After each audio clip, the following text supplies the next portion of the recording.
तुलसी को पानी डालते समय बोले ये 3 शब्द, गरीबी दूर हो जाएगी।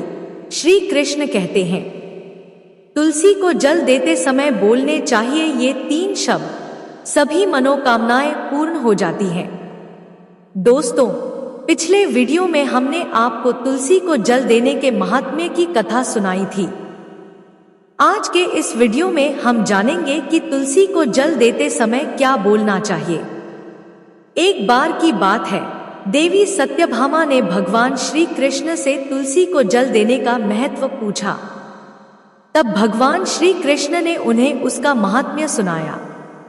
आगे देवी सत्यभामा कहती हैं, हे स्वामी, आपने मुझे तुलसी को जल देने का महत्व तो बता दिया है, किंतु अब मेरे मन में यह जानने की जिज्ञासा हो रही है कि तुलसी को जल कैसे देना चाहिए। तुलसी को जल देने की सर्वोत्तम विधि कौन सी है तथा तुलसी को जल देने का मंत्र कौन सा है? कृपया आप मुझे इन सभी प्रश्नों का उत्तर दें। तब भगवान श्री कृष्ण देवी सत्यभामा से कहते हैं, हे प्रिय, जिस प्रकार से मैंने तुम्हें तुलसी का महात्म्य सुनाया है, उसी प्रकार से तुलसी को जल देते समय बोले जाने वाले मंत्र का भी बड़ा महत्व है। यह मंत्र केवल 3 शब्दों का है, किंतु इसका प्रभाव बहुत कल्याणकारी है। जो भी मनुष्य नित्य तुलसी को जल देते समय अपने मुख से केवल ये 3 शब्द बोल देता है, तो साक्षात लक्ष्मी उसके घर में प्रवेश करती है, उसकी दरिद्रता समाप्त हो जाती है और उसे धन धान्य की प्राप्ति होती है। वह मंत्र बताने से पूर्व मैं आपको तुलसी के इस मंत्र का महात्म्य सुनाता हूँ। इस महात्म्य को सुन लेने मात्र से ही मनुष्य के समस्त पाप नष्ट हो जाते हैं। उसे 100 वर्षों तक तुलसी को जल देने का पुण्य प्राप्त हो जाता है। इसीलिए देवी, आप इस कथा को ध्यान से पूरा जरूर सुने। देवी सत्यभामा कहती है, हे प्रभु, मैं इस कथा को पूरा अवश्य सुनूंगी। आप मुझे तुलसी के मंत्र का महात्म्य सुनाइए। श्री कृष्ण कहते हैं, हे देवी सत्यभामा, दक्षिण में एक अत्यंत शोभायमान नगरी थी। उस नगरी में सुशर्मा नाम का एक खोटी बुद्धि का ब्राह्मण रहता था। पापियों का वह शिरोमणि था। उसका जन्म एक ऐसे ब्राह्मण परिवार में हुआ था जो पाप कर्म करने वाले और शास्त्र ज्ञान से शून्य थे। वह जन्म से तो ब्राह्मण था, किंतु कर्म से वह अत्यंत दुराचारी था।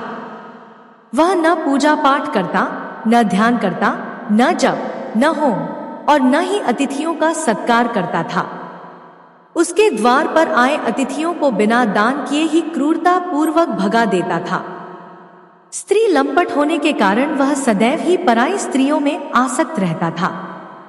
उसे मदिरा पान करने की आदत थी, साथ ही वह मांस खाया करता था। वह दिन में खेत में काम करके पत्ते बेचकर जीविका चलाया करता था और रात में वेश्याओं का सेवन करता था। इस प्रकार से उस ब्राह्मण ने अनेक वर्षों तक जीवन व्यतीत किया। फिर एक दिन वह दुर्बुद्धि सुशर्मा पत्ते इकट्ठा करने के लिए एक ऋषि की वाटिका में घूमने लगा और पत्ते तोड़ने लगा। तभी एक काल रूपधारी काले सर्प ने उसे काट लिया और उसी समय उसकी मृत्यु हो गई। उसके बाद 2 यम के दूत उसे लेने के लिए उस स्थान पर प्रकट हुए और उसे उठाकर यमलोक ले जाने लगे। मार्ग में वह यम दूतों के सामने बहुत विलाप करने लगा, हे दूतों, मुझे कहाँ ले जा रहे हो? मुझे छोड़ दो, मेरे प्राण बख्श दो। किंतु यमदूत उसे यह कहते हुए ले जाने लगे, अरे दुष्ट ब्राह्मण, तेरे पाप कर्मों के कारण तुझे सांप ने काट लिया है। अब यमराज तुझे अवश्य घोर नरक में डाल देंगे। फिर यम के दूत उस ब्राह्मण को लेकर यमलोक पहुंचते हैं और यमराज के सामने खड़े हो जाते हैं। चित्रगुप्त उस ब्राह्मण का लेखा जोखा निकालते हैं और यमराज से कहते हैं, हे धर्मराज, इस ब्राह्मण ने बचपन से लेकर मृत्यु तक पाप ही पाप किया है। इसने कभी कोई पुण्य का काम नहीं किया। फिर धर्मराज अपने दूतों से कहते हैं, हे दूतों, इस घोर पाप करने वाले ब्राह्मण को उठाकर ले जाओ और इसे नरक में डाल दो। फिर यम के दूत उस ब्राह्मण को ले जाते हैं और नरक की भयंकर अग्नि में धकेल देते हैं। अनेक वर्षों तक नरक में सजा भुगतने के बाद उस ब्राह्मण को दूसरे जन्म में एक बैल का शरीर मिलता है। बैल का जन्म पाकर वह बोझ उठाने का काम करने लगा। उसका मालिक उससे दिन रात काम करवाने लगा। फिर जब उस बैल की शक्ति कम हुई तो उसके मालिक ने उसे एक लंगड़े आदमी को बेच दिया। उस लंगड़े आदमी ने उस बैल को खुद का बोझ उठाने के लिए उपयोग किया। वह उसकी पीठ पर बैठकर घुमा करता था। इस प्रकार से उस बैल ने 8 वर्ष तक उस लंगड़े आदमी का बोझ उठाया। फिर एक दिन वह लंगड़ा आदमी उस बैल की पीठ पर बैठकर किसी ऊंचे पर्वत पर जाने लगता है। उस पर्वत पर बहुत देर तक चढ़ने के कारण वह बैल बहुत थक गया। उसकी शक्ति क्षीण हो गई और कुछ समय बाद वह बैल बहुत जोर से मूर्छित होकर जमीन पर गिर पड़ा और अंतिम सांसें लेने लगा। तभी वहां पर खड़े लोगों को उस बैल पर बड़ी दया आ गई और वे उसके मुख में पानी डालने लगे। फिर उन लोगों में एक पुण्यात्मा व्यक्ति था। उसने उस बैल का कल्याण करने के लिए अपना पुण्य उस बैल को दे दिया। उसे देखकर अन्य लोगों ने भी अपना अपना पुण्य याद करके कुछ पुण्य उस बैल को दे दिया ताकि उसे मुक्ति मिल सके। उसी भीड़ में एक वेश्या भी खड़ी हुई थी। सभी लोग अपना पुण्य उस बैल को दे रहे थे। यह देखकर उस वेश्या ने भी अपना पुण्य उस बैल को दे दिया। कुछ देर बाद उस बैल की मृत्यु हो जाती है। फिर उस स्थान पर यमदूत आते हैं और उस बैल के शरीर से उस ब्राह्मण की आत्मा को निकालकर यमलोक ले जाते हैं। यमलोक ले जाने पर उसे यमराज के सामने खड़ा किया जाता है और फिर चित्रगुप्त उसका लेखा जोखा देखते हैं तो वे आश्चर्य में पड़ जाते हैं। उस वेश्या के द्वारा उस बैल को दिया हुआ पुण्य बहुत बड़ा होता है। उस पुण्य के प्रभाव से उसके सभी जन्मों के पाप नष्ट हो जाते हैं। फिर यमराज उस ब्राह्मण के सभी पाप क्षमा करते हैं और कहते हैं, हे ब्राह्मण, उस वेश्या ने तुझे अपना पुण्य देकर तुझ पर बड़ा उपकार किया है। केवल उसी के पुण्य के कारण तुम्हारे सब जन्मों के पाप नष्ट हो गए हैं। यमराज उसे फिर से मनुष्य जन्म प्रदान करते हैं। इस बार वह पृथ्वी पर आकर एक उत्तम ब्राह्मण कुल में जन्म लेता है। उस महापुण्य के प्रभाव से उसे इस नए जन्म में अपने पूर्व जन्म की बातें याद आने लगती हैं। जब वह ब्राह्मण बड़ा हो जाता है तो उसे याद आता है कि पिछले जन्म में जब वह बैल था तब एक वेश्या ने उसे उसका पुण्य दे दिया था। इसीलिए उसके मन में उस वेश्या के बारे में जानने की इच्छा होती है। वह उस वेश्या के बारे में जानने के लिए उसका पता लगाकर उसे ढूंढते हुए उसके नगर में चला जाता है। वह वेश्या अब बूढ़ी हो चुकी थी। फिर जब उसे वह वेश्या मिल जाती है तो वह उसके सामने जाकर उसे बार बार प्रणाम करता है और उस वेश्या का धन्यवाद करने लगता है। वह वेश्या कहने लगती है, हे ब्राह्मण श्रेष्ठ, आप कौन हैं और किस कारणवश आप मुझ वेश्या को धन्यवाद दे रहे हैं? मैंने आपका कौन सा कार्य किया है जो आप मुझे नमस्कार कर रहे हैं? तब वह ब्राह्मण कहता है, हे माता, मैं वही बैल हूं जिसे तुमने अपना पुण्य दे डाला था। अपने पाप कर्मों के कारण मुझे पिछले जन्म में बैल होना पड़ा था। उस पर्वत पर जब मैं मर रहा था तो तुमने मुझे अपना पुण्य दिया था। तुम्हारे पुण्य के प्रभाव से ही आज मुझे फिर से मनुष्य जन्म मिला है। तुम्हारे द्वारा दिए गए उसी पुण्य के कारण मुझे अपने पूर्व जन्म की सारी बातें याद हैं। किंतु हे माता, मैं आज यहाँ पर यह जानने के लिए आया हूँ कि तुमने मुझे उस समय पर अपना कौन सा पुण्य दिया था जिस कारण से मेरे सभी जन्मों के पाप नष्ट हो चुके हैं। मैं उस पुण्य के बारे में जानना चाहता। तब वेश्या ने कहा, हे ब्राह्मण श्रेष्ठ, मैंने तो अपने जीवन में कोई पुण्य का काम नहीं किए हैं, किंतु मेरे घर में एक तोता है जो पिंजरे में रहकर हमेशा कुछ बोलता रहता है, जिसे सुनकर मेरा अंतकरण पवित्र हो गया है। उसी तोते के द्वारा बोले गए मंत्र का पुण्य मैंने तुम्हें दान में दिया था। फिर वह वेश्या और वह ब्राह्मण उस तोते के पास जाते हैं और उसे पूछने लगते हैं, हे शुक, तुम कौन सा मंत्र बोलते रहते हो जिससे हमारे जीवन का उद्धार हुआ है। यह मंत्र तुम्हें किसने सिखाया और इस मंत्र का क्या अर्थ होता है? तब उस तोते ने अपने पूर्व जन्म का वृतांत सुनाना आरंभ किया।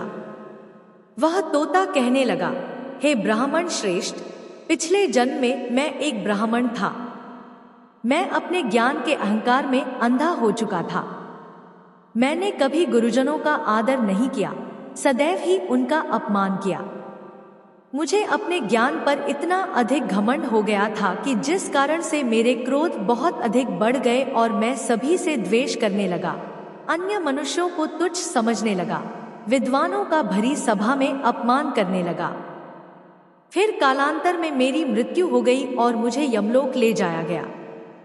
पूज्य जनों और गुरुजनों का अपमान करने के कारण मुझे तोते के कुल में डाल दिया गया और मेरा जन्म एक तोते के रूप में हो गया। मेरे पाप कर्मों के कारण छोटी अवस्था में ही मेरा अपने माता पिता से वियोग हो गया। फिर मैं पेड़ की डाल पर बैठ रो रहा था, तो उसी स्थान से कुछ मुनि जा रहे थे। उन्होंने मेरी दयनीय पुकार सुनी और मुझे लेकर अपने आश्रम में चले गए। वहां उस आश्रम पर उन्होंने मुझे एक सुंदर पिंजरे में रखा और मेरा अच्छी तरह से ख्याल रखा। वे मुझे नित्य भोजन दिया करते थे और पढ़ाते थे। उस स्थान पर वे ऋषि मुनि, उनकी स्त्रियां और बालक सभी नित्य तुलसी के पौधे को जल देते थे और उसके सामने एक मंत्र का जाप करते थे। उन्हीं के मुख से बार बार उस मंत्र को सुनकर मैंने उसे रट लिया और तभी से मैं उस मंत्र को जान गया हूँ। वही मंत्र मैं दिन रात बोलता हूँ। उस मंत्र के प्रभाव से मेरी कभी मृत्यु नहीं हुई और मेरी आयु 100 वर्ष की हो गई और मैं इतने वर्षों तक जीवित रहा। इसी बीच एक रात को एक चोर उस स्थान पर आ गया और उसने मुझे वहां से चुरा लिया और फिर इस वेश्या ने मुझे उस चोर से खरीद लिया। इस वेश्या के घर पर आने के बाद भी मैं उस मंत्र को बोलता रहता था, जिसे सुनकर इस वेश्या का मन भी पवित्र हो गया और इसने वेश्या का काम छोड़कर भगवान विष्णु की भक्ति करने लगी। उसी मंत्र के प्रभाव से मेरे पूर्व जन्मों के सभी पाप नष्ट हो गए और उसी मंत्र के प्रभाव से इस वेश्या का भी अंतक पवित्र हो गया। हे ब्राह्मण देवता, उसी मंत्र के पुण्य से आप भी पाप मुक्त हो गए हैं। इस प्रकार से तोते ने उस ब्राह्मण को और उस वेश्या को सारा वृतांत सुना दिया, जिसे सुनकर वह ब्राह्मण और वेश्या दोनों ही अत्यंत प्रसन्न हुए और फिर वे दोनों ही नित्य तुलसी को जल देकर उस मंत्र का जाप करने लगे। फिर वह तोता, वेश्या और वह ब्राह्मण तीनों उस मंत्र के प्रभाव से दिव्य विमानों में बैठकर विष्णु लोक को चले गए। श्री कृष्ण कहते हैं, हे देवी सत्यभामा, देखा आपने, केवल तुलसी के इस मंत्र के प्रभाव से उस तोते, उस वेश्या और उस ब्राह्मण के सभी पाप नष्ट हो गए हैं। इसीलिए प्रत्येक मनुष्य को रोज तुलसी को जल देते समय इस एक मंत्र का उच्चारण अवश्य करना चाहिए। हे देवी, वह मंत्र इस प्रकार है, इसे तुम ध्यान से सुनो। ओम वृंदावन स्वाहा। श्री कृष्ण कहते हैं कि जो भी स्त्री नित्य तुलसी के समक्ष इस मंत्र का उच्चारण करेगी, वह सौभाग्यशाली बनेगी। जो भी पुरुष तुलसी के सामने इस मंत्र का उच्चारण करेगा, उसे अक्षय धन की प्राप्ति होगी। जिस घर के सामने नित्य तुलसी की पूजा की जाएगी, उस घर में साक्षात लक्ष्मी का वास होगा। तुलसी का यह मंत्र मंत्र राज कल्पत्रु है। यह समस्त फलों को प्रदान करने वाला है। अतः जो भी तुलसी के सामने इस मंत्र का उच्चारण करेगा, उसे संपूर्ण सिद्धियां प्राप्त होंगी। स्त्रियों को सदैव ही स्नान करके अपने बाल बांधकर मांग में सिंदूर भरकर नित्य तुलसी को जल देना चाहिए और इस मंत्र का उच्चारण करना चाहिए। रोज तुलसी के पौधे की परिक्रमा करनी चाहिए। इससे सभी दोष नष्ट हो जाते हैं। नित्य शाम के समय तुलसी के पास दीपक जलाना चाहिए और तुलसी के पास बैठकर भगवान विष्णु की आराधना करनी चाहिए। तुलसी के पास दीपक जलाने से मनुष्य को धन धान्य की प्राप्ति होती है। हजारों अमृत के घड़ों से नहलाने पर भी श्री हरि को उतनी तृप्ति नहीं होती जितनी वे मनुष्यों के द्वारा तुलसी का एक पत्ता चढ़ाने से प्राप्त करते हैं। 10,000 गाय के दान से मानव जो फल प्राप्त करता है, वही फल तुलसी पत्र के दान से पा लेता है।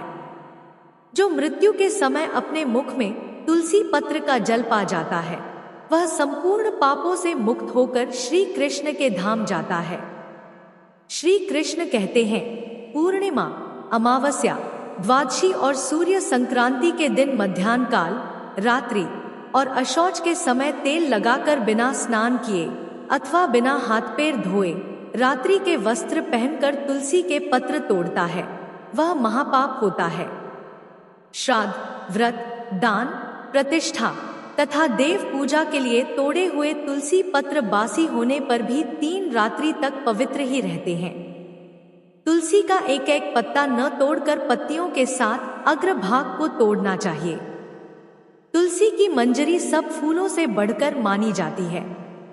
मंजरी तोड़ते समय उसमें पत्तियों का रहना भी आवश्यक माना गया है। पूज्य भाव से पौधे को हिलाए बिना तुलसी के अग्रभाग को तोड़ना चाहिए। इससे पूजा का फल लाख गुना बढ़ जाता है। तुलसी के पत्तों को कभी नाखून से नहीं तोड़ना चाहिए, इससे पाप लगता है।